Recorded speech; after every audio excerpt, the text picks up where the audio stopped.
বাপরে বাপ, দয়া করে একটু আমাদের সঙ্গে নিয়ে আসলাম বলে পুরো নবদ্বীপ তুলে নিয়ে চলে যাবে? তো আজ আমি আর মা বেরোচ্ছিলাম পুজোর শপিং করতে, আর ওদিকে আমার দিদিও কান্নাকাটি শুরু করে দিয়েছে। দিদিকে বললাম তোর তো বিয়ে হয়ে গেছে, তুই বরের সাথে যা না। দিদি বলল আমাকেও সঙ্গে নিয়ে চল, তাহলে তোমাকে একটা ড্রেস কিনে দেবো সোনা।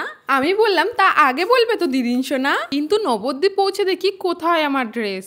মার আর দিদির তো শাড়ি কেনাই হচ্ছে না শেষ। এই দেখো না, এই দোকান থেকে 500টা সুন্দর সুন্দর শাড়ি কেনার পরও আবার চলে আসলো এই নিউ বুটিকটা নিউ হলেও বেশ ভালো ভালো কালেকশন আছে দেখছি। আর এই মিষ্টি দিদিটা হলো এই বুটিকটারই ওনার। এখন ওদের শাড়ি কেনা শেষ হয়নি, তাই চলে এলাম নন্দলাল শ্যামলাল ব্রজবাসী। ওই বাইকের দাদাগুলোকে দেখলে আমি ব্লগ বানাচ্ছি বলে ওরা কত খুশি। মেলায় খেলা খেতে খেতে আমাদেরকে 100 ঘন্টা পর এই শাড়িটা দেখালো। এই একটা শাড়ি দেখিয়ে ওই শাড়ি দেখানোর কাকুটা কোথায় যেন হারিয়ে গেল। আমরা তো ভাবলাম আজকে দিনটা মনে হয় এখানেই থাকতে হবে। তখনই কাকুটা এসে বলে দেখো এই শাড়িটা চলবে। শাড়িটা দেখা মাত্রই আমার দিদি দেখো কেমন কান্নাকাটি শুরু করেছে। শেষমেশ মাকে তো শাড়িটা কিনেই দিতে হলো, কি আর করবে। এইদিকে দেখো মহারানী আমাদের মিয়া মোড়ে নিয়ে এসেছে সুন্দর শাড়ি কেনার আনন্দ। এইখানে ভিডিও বানাচ্ছি বলে সবাই আমার দিকে কেমন করে দেখছে, মনে মনে ভাবছে মেয়েটা মনে হয় জীবনে মিয়া মোড়ে আসেনি। আমি তাও নির্লজ্জের মতন ভিডিও বানিয়েছি। আর হ্যাঁ, আমাদের এখনো কেনাকাটা শেষ হয়নি, বাদ বাকি পার্ট পরের ভিডিওতে নিয়ে আসছি।